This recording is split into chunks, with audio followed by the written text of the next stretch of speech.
예레미야 40장 1절에서 마지막 16절까지 말씀입니다. 근데 오늘 본문 예레미야 40장부터 45장은 이제 예루살렘 멸망 이후에 일어난 사건을 기록하고 있는데요. 오늘 본문은 예루살렘 멸망으로 바벨론으로 포로로 끌려가던 예레미야가 시위대장에 의해서 발견이 되어지고 자유의 몸으로 석방이 되는, 그리고 예레미야에게는 안정적인 바벨론으로 가는 대신 다시 유다로 돌아가서 백성 가운데 거하기로 결정하는 그러한 내용이 기록되어 있습니다. 먼저 오늘 본문 1절에서 6절까지 말씀을 한 단락으로 볼 수 있는데, 이 말씀은 예레미야 선지자가 석방된 사실에 대해서 증거를 하고 있죠.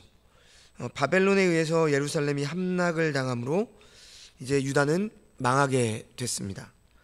그리고 그때 예레미야 선지자는 느부갓네살 왕의 명령으로 시위대 감옥에서 풀려났다. 어제 본문 39장에서 그렇게 말씀을 하고 있죠.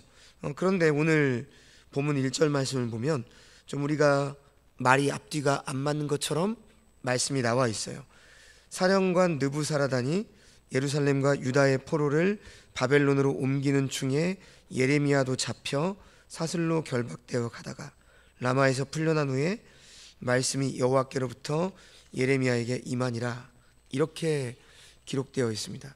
그러니까 예레미야 선지자가 어제 본문에 분명히 풀려났는데 지금 본문을 보면 유다 백성들이 포로가 되어 바벨론으로 끌려가는 무리 속에 있단 말입니다.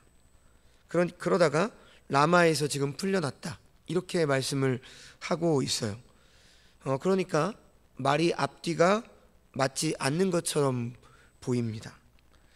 아마도 이랬을 것으로 추측이 되는데, 시위대 뜰에 설치된 임시 감옥에 갇혀있던 예레미야 선지자는 석방이 되어서 총독 그다라의 집에 머물러 있었습니다. 하지만 다시 하나님의 말씀을 전하기 위해서 밖으로 나간 거죠. 그랬다가 일반 유다 백성으로 오인이 되어서 바벨론 군인들에게 다시 붙잡혀서 포로 행렬에 합류가 되었을 것이다. 우리가 이렇게 추측해 볼 수 있습니다. 그래서 그렇게 바벨론으로 끌려가던 중에 예레미야 선지자를 느부사라단 사령관이 알아본 거죠. 그리고 그의 도움으로 다시 풀려나게 된 겁니다. 그런데 이런 의견 말고 또 다른 의견 하나가 있는데, 바로 오늘 본문 40장 1절에서 6절은 앞선 본문 39장 11절에서 14절과 같은 이야기를 반복하고 있다, 이렇게 주장을 하는 그러한 학자도 있습니다. 제가 볼 때는 제가 앞에서 말씀드린 대로 풀려났는데 그래도 선지자로서의 여전히 책무를 잊지 않은 예레미야가 계속 복음을 전한 거죠. 계속 말씀을 전하다가 유다 일반 백성으로 오해가 되어서 잡혀서 포로로 끌려가다가 그것을 느부사라단 사령관이 보게 된 겁니다. 그래서 다시 풀어준 것이죠. 자, 그런데 이것보다 더 중요한 것은요, 히브리어 성경으로 오늘 본문 1절에서 가장 먼저 나오는 표현이 중요합니다. 어떻게 말하냐면 말씀이 여호와께로부터 예레미야에게 임하니라, 이렇게 나와 있습니다. 그러니까 이 말씀이 먼저라는 거죠. 우리가 오늘 1절 말씀 한글 성경으로 보면 말씀이 여호와께로부터 예레미야에게 임하니라가 마지막에 나와 있는데, 히브리어 성경은 이 말씀이 맨 앞에 나와 있다는 거죠.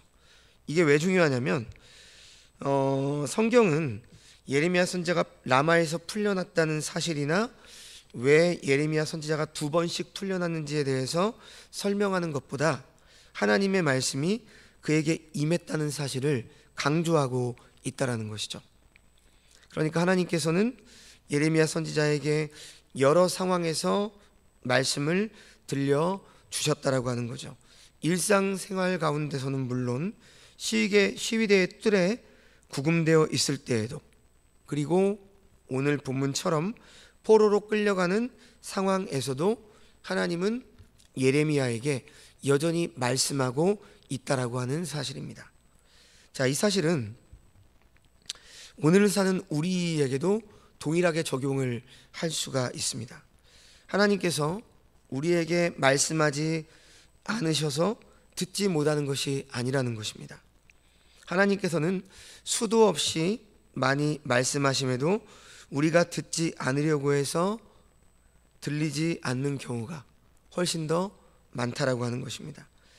그리고 오늘 본문은 하나님의 말씀이 예레미야 선지자에게 임했다라고 말씀하시면서도 그 말씀의 내용이 무엇인지에 대해서는 구체적으로 기록하고 있지 않아요. 그러니까 우리가 이렇게 생각할 수 있겠죠. 하나님께서는 상황을 통해서 그리고 사건을 통해서도 예레미야 선지자에게 하나님의 뜻을 알려주고 있었다는 것입니다.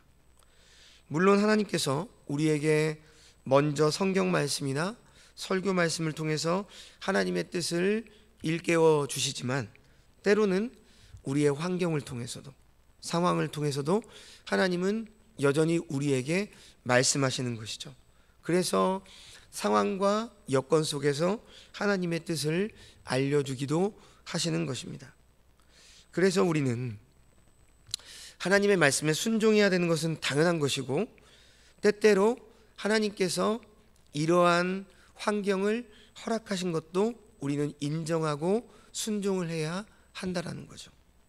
그래서 그것을 통해서 우리는 훨씬 더 경건하여 하나님의 뜻을 존중하는 삶을 살아갈 수 있는 것이고 사람을 섬길 수 있는 것이고 자신의 뜻보다 하나님의 뜻을 구하는 기도의 사람이 될 수 있다라고 하는 것입니다.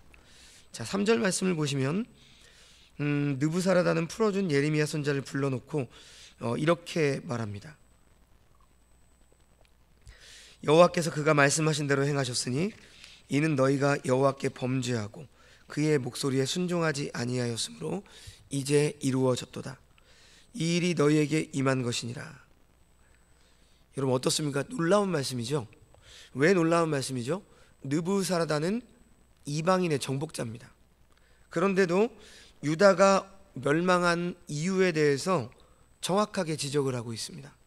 그는 유다의 군사력이 바벨론에 비해서 한참 모자라고 국가 경제력이 부실해서 망할 수밖에 없었다 이렇게 말하지 않았습니다. 유다의 멸망의 원인이 범죄와 불순종이라고 정확하게 지적을 하고 있다라고 하는 거죠. 이방인임에도 유다 백성들보다 유다가 무너진 이유를 더 바르게 보고 있었다라고 하는 것입니다. 그러니까 이 말씀을 통해서 그 당시 유다 백성들은 부끄러워야 되는 것이죠. 자, 계속해서 4절 말씀을 보면 느부사라단 사령관은 예레미야 선지자에게 정치적인 망명을 권합니다. 바벨론으로 가는 것이 좋아 보이면 자신이 뒤를 봐줄 테니까 함께 가자. 그런데 만약 따라가고 싶지 않으면 그냥 여기 남아 있어도 좋다. 이렇게 선택지를 주고 있죠. 그래서 5절에서는 유다의 총독인 아히감의 아들 그다랴에게 돌아가서 그와 함께 백성 가운데 살 수도 있다. 선대할 테니 선택해서 가라. 이렇게 말합니다. 하지만 6절 말씀 보면 예레미야 선지자는 이 제안을 물리치고 바벨론으로 가지 않죠. 그리고 그다랴에게 가서 자기 백성들 곁에 남기로 결심을 합니다. 사실 예레미야 선지자가 자기 자신만을 생각하게 된다면 떠나는 것이 100번 나아요. 바벨론으로 가는 것이 훨씬 더 나은 일입니다. 이제 자신의 조국 유다는 망해서 더 이상 국가로서의 구실을 하지 못하고 있습니다. 그런데 그럼에도 불구하고 예레미야는 남아있는 사람들과 함께하기로 결심을 한 것입니다. 여러분 그 시대를 한번 머릿속에 한번 그려보세요. 나라는 망해 있고 유다 백성들은 더 이상 소망이 없이 살아갑니다. 바벨론으로 끌려간 사람은 그들대로 서글픔 속에서 바벨론 강변에서 시온을 생각하며 울었습니다. 이제는 더 이상 노래를 부를 일이 없고 악기를 연주할 일이 없다고 생각하고 버드나무에 수금을 걸어 놓았습니다. 또한 예루살렘과 유다에 남아있는 사람들의 처량함 역시 마찬가지입니다. 그들은 가진 것, 배운 것 없는 사회의 바닥을 인생을 사는 사람들이었습니다. 7절 말씀을 보니까 예레미야가 함께 살기로 결심을 한 백성을 빈민이라고 표현을 하고 있습니다. 그러니까 이 사람들은요, 바벨론으로 끌려갈 자격조차 박탈당한 사람들입니다. 바벨론으로 끌려간 사람들이 어떤 사람들이죠? 다니엘과 같이 어리지만 재원들, 유능한 사람들, 그리고 그 유다의 지식인들, 그런 사람들이 끌려갔습니다. 그러니까 아무 힘도 없고 뭐 능력도 없는 빈민들이 남아 있었다라고 하는 거죠. 하지만 예레미야 선지자는 그들과 함께하기로 결심을 합니다. 그것이 그를 향한 하나님의 뜻이었기 때문이죠. 자, 한번 생각해 볼까요? 지금 이 당시 바벨론에는 예레미야 말고 다른 선지자들이 또 있었죠. 누구죠? 우리가 수요예배 때 이제 말씀을 이제 듣기 시작한 에스겔, 그리고 제가 말씀드린 다니엘. 이 시대의 동시대 사람들입니다. 이들은 이미 여호야김 왕 때, 그러니까 1차 포로 때, 바벨론 1차 포로기에 사로잡혀가 있었습니다. 그래서 바벨론에 사로잡혀간 유다 백성들에게는 그들이 말씀을 전하고 있었죠. 그러니까 지금 예레미야는 그들이 지금 가서 말씀을 전하고 있는 것을 알고 있어요. 그래서 유다의 남은 자들에게 말씀을 나는 전해야 되겠다, 이런 생각을 했을 수도 있습니다. 추측입니다. 근데 뭐 정황상 충분히 우리가 예상할 수 있는 시나리오죠. 자, 아무튼 지금 예레미야는 대접을 받는 길을 택하지 않고, 그러니까 느부사라단이 뒤를 봐주겠다라고 하는 것은 바벨론에 데리고 가면 내가 삶을 보장해 주겠다, 이런 겁니다. 근데 이런 말에는 또 의도가 있을 수 있어요. 곰곰이 생각해 보면 지금 예레미야 선지자는 그 자기 동족에게 계속 어떤 말을 했죠? 바벨론에게 항복해라. 친바벨론처럼 보이잖아요. 그렇죠? 근데 하나님께서 그렇게 말씀하셨기 때문에 예레미야는 바벨론에게 항복하는 것이 하나님의 뜻이다. 그래서 70년 동안 포로의 생활을 하다가 다시 돌아오게 하실 것이다, 이 말씀을 전했는데, 느부사라단은 지금 정치적으로 예레미야를 이용할 수도 있습니다. 친바벨론 정책을 지금 펼쳤던 예레미야를 융숭하게 대접함으로 지금 어찌 보면 끌려간 유다 사람들에게 예레미야를 앞세울 수 있는 정치적 그러한 모양을 띌 수도 있었다라고 하는 거죠. 뭐 이러한 생각도 해볼 수 있는데요. 자, 어찌됐든 예레미야는 그러한 길을 택하지 않았습니다. 그리고 남은 자신의 백성들을 위해서 남아 있었다라고 하는 것이죠. 오늘날 편한 길을 찾는 목회자들과는 참 다른 길을 걸어가고 있는 예레미야의 모습을 보게 되는 것입니다. 자, 그 다음 단락 7절에서 12절 말씀, 유다 총독 그다라에 대해서 말씀을 하고 있는데, 바벨론 왕이 그다라를 총독으로 세웁니다. 이 소식을 듣고 사람들이 모여들기 시작하죠. 7절에 보니까 들에 있는 모든 지휘관과 부하들이 미스바에 있는 그다라에게 갑니다. 그다라는 미스바에 거주하면서 일을 했기 때문이죠. 바벨론 왕은 빈민을 그다라에게 위임을 합니다. 그런데 빈민만 있었던 것은 아니고요. 내일 우리가 본문을 보게 되어지면 41장 10절 말씀을 보니까 왕의 딸들도 남아 있었습니다. 그러니까 뭐 구약 시대에도 여성들은 별로 가치 있게 생각하지 않았으니까 아무리 왕의 자녀라 할지라도 딸들은 남겨놓았던 것 같습니다. 자, 그리고 8절에 그다라를 찾아간 지휘관의 이름이 나오죠. 이스마엘, 요하난과 요나단, 스라야, 에베의 아들들 여사냐와 그들의 사람들입니다. 자, 그다라는 아이감의 아들인데요. 이 아이감이 어떤 사람이냐면, 우리가 그 예레미야 26장 24절을 보면 아이감은 예레미야를 보호했던 사람이에요. 그러니까 그의 조부 사바는 요시야의 통치 시기에 율법이 발견되었을 때 함께했던 사람들입니다. 그러니까 그다라는 예레미야의 뜻을 잘 알고 있었던 사람인 거죠. 그래서 9절 말씀을 보니까 어떻게 말을 하죠? 너희는 갈대아 사람을 섬기기를 두려워하지 말라. 이 땅에 살면서 바벨론의 왕을 섬기라. 그리하면 너에게 유익하리라. 그다라는 자신이 해야 될 일을 잘 알고 있었습니다.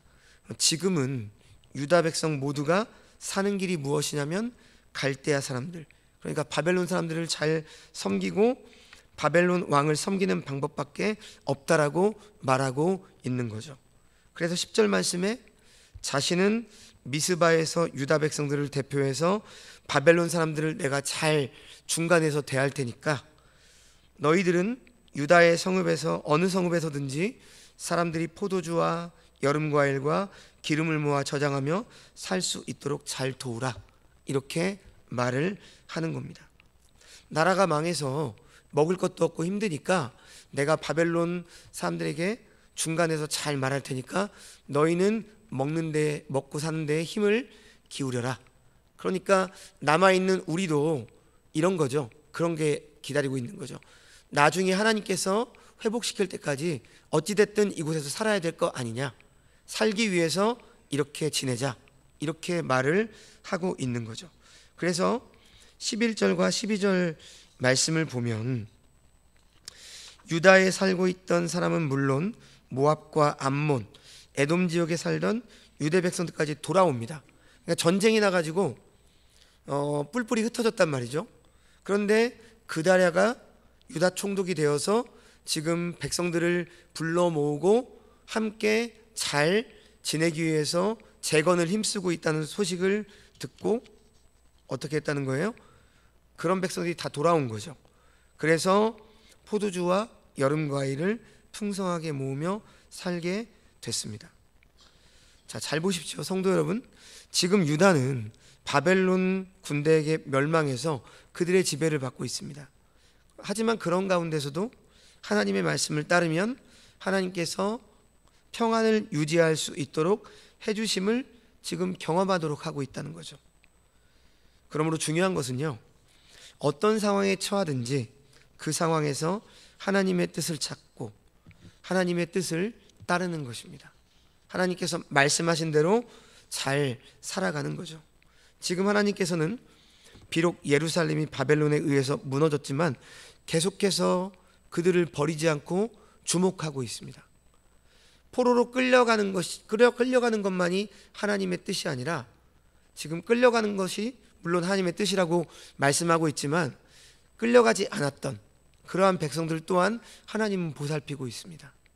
그래서 지금 나라를 세워갈 수 있게 하시는 것이죠. 그런데 이제 계속되는 13절에서 16절 말씀을 보면 그다랴가 한 가지 실수하는 사건이 나오죠. 자, 13절을 보시면 가레야의 아들 요하난과 들에 있던 모든 군 지휘관들이 미스바에 사는 그다랴에게 와서 중요한 정보를 주는데요. 14절 말씀에 암몬 왕이 그다랴를 죽이려고 느다냐의 아들 이스마엘을 보냈다라고 하는 거죠. 그런데 그다랴는 그 정보를 믿지 않습니다. 15절 말씀 보니까 요하난이 그다랴에게 비밀히 말하죠. 나를 보내서 이스마엘을 죽일 수 있도록 해달라, 이렇게 말하죠. 그렇지 않으면 그다랴가 죽을 뿐만 아니라 모인 유다 사람이 애써 모여서 지금 잘 지내려고 하고 있는데, 힘을 내서 살아가려고 하고 있는데 다시 흩어질 수 있다, 이렇게 염려를 하는 겁니다. 지금 암몬 왕과 이스마엘은 분명히 바벨론에 대해서 반대 정책을 쓴 사람들일 것입니다. 인간적으로 생각하면 바벨론은 유다의 원수잖아요. 유다 백성의 삶의 터전이었던 성읍과 성전을 다 파괴시킨 자들입니다. 그들이 볼 때 지금 그다랴는 어떤 사람으로 보이는 거죠? 친 바벨론 정책을 쓰고 있는 그다랴, 나라의 배신자로 보였던 것이죠. 그래서 그를 죽이려고 암살 계획을 세운 것입니다. 그러나 그다랴는 이 요하난의 말을 믿지 않습니다. 16절 말씀 마지막 말씀을 보십시오. 오히려 요하난에게 그 일을 행하지 말라고 하면서 이스마엘에 대해서 한 이야기는 진정이 아니다, 이렇게 말을 하는 거죠. 그다랴는 분명히 상황을 읽는 눈은 있었습니다. 그래서 바벨론 사람들과 그 나라 왕을 섬겨야 됨을 알았고요. 자신은 앞선 사람으로 제 역할을 하고 백성의 지도자들은 자신의 자리에서 제 역할을 해야 함을 말했습니다. 그래서 많은 사람들이 농산물을 비축하면서 살아갈 수 있었어요. 하지만 자신의 죽음에 대한 정보, 즉 암몬왕 바알리스가 이스마엘이라는 사람을 자객으로 보내서 그 목숨을 노린다는 사실은 무시했습니다. 지도자는 혼자 몸이 아니죠. 자신의 등에는 다른 사람들이 삶이 함께 얹어져 있습니다. 그래서 만일의 사태에 대비하는 것은 자신을 위해서가 아니라 자신의 등에 있는 사람을 위해서이죠. 하지만 이런 일에 있어서 그다라는 지혜롭지 못했고 다른 사람의 말을 귀 기울여 듣지 못했다라고 하는 것입니다. 그래서 내일 말씀을 보게 되어지면 이제 그다라가 죽음을 당하게 되고 유다는 다시 또 흩어지게 되죠. 자, 오늘 말씀은 여기까지인데요. 오늘 본문은 유다의 전 역사에서 가장 암울한 시대에 대해서 증거하고 있죠. 그러나 여러분, 아무리 시대가 어둡게만 보여도 오늘 말씀을 보시면 우리의 삶이 깊은 터널 속에 있는 것처럼 보여도 하나님께서는 어떻게 하고 있습니까? 당신의 역사를 펼쳐가고 있습니다. 예레미야 선지자는 바벨론으로 가서 사는 것이 훨씬 더 편한 선택이었습니다. 포로됨의 기간이 70년이라고 하는 것을 모르지 않았습니다. 그래서 바벨론에서 살아도 자신이 죽을 때까지는 유다 백성들이 귀국할 일이 없습니다. 그러니까 생각을 바꿔보면 어떻게 되죠? 힘든 지금 이 땅에 있느니 느부사라단이 네 뒤를 봐줄 테니까 나와 함께 가자.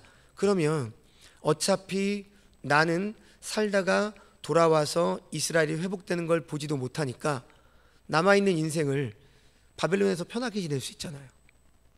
그렇죠? 하지만 그는 어떻게 살았습니까? 여전히 척박하고 나라를 잃은 자신의 동족 유다 땅에 남아서 하나님의 통로로 사는 것을 선택했습니다. 그래서 예루살렘과 유다에는 예레미야 선지자를 통해서 여전히 말씀을 들려주게 하셨고, 바벨론의 포로가 된 사람들 사이에서는 어떤 사람들이 있었다고요? 에스겔 선지자를, 그리고 또 바벨론 왕국에서는 다니엘을 통해서 친히 하나님의 말씀이 선포되어지고 하나님의 역사하심이 펼쳐지고 있는 것입니다. 하나님은 이렇게 우리를 사랑하시고 우리를 끝까지 말씀을 통해서 일깨워 주시는 그러한 하나님이시죠. 인간적인 시각으로는 어떤 사람은 지지를, 어떤 사람은 야유를 받을 것 같지만 하나님께서는 친히 그 세 사람을 심으셔서 자기 백성들을 돌아오게 할 역사를 펼치고 계셨다라고 하는 거죠. 우리의 삶이 많이 어렵죠. 물론 인생이 쉬운 때는 없습니다.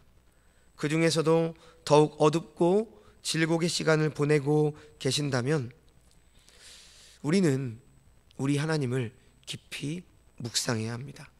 하나님의 세미한 음성이 우리에게 아침마다 들릴 것이며 하나님께서 예비하신 예레미야, 에스겔, 다니엘과 같은 그러한 하나님의 사역자들, 동역자들을 하나님은 언제나 우리의 인생에 만나게 하십니다.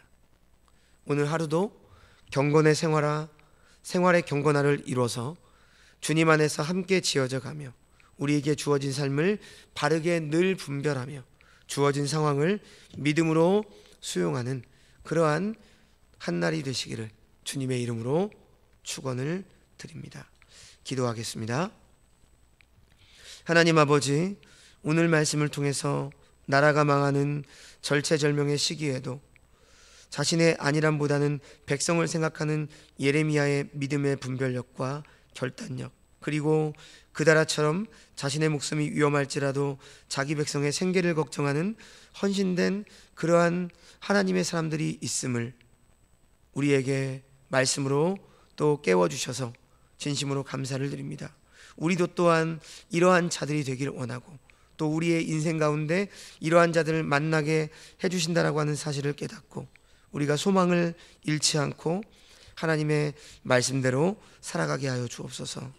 오늘 하루의 삶이 범죄와 불순종의 연속이 아니라 신실함과 순종의 연속이 되게 해주시고, 그래서 우리에게 허락하신 우리의 삶의 자리가 경건의 생활과 생활의 경건화를 실천하는 그러한 삶의 현장이 되게 하여 주셔서 우리의 삶의 자리에서 진리의 말씀의 꽃을 피우는 생명의 주의 백성들이 되게 하여 주시옵소서. 모든 말씀 예수님의 이름으로 기도합니다. 아멘.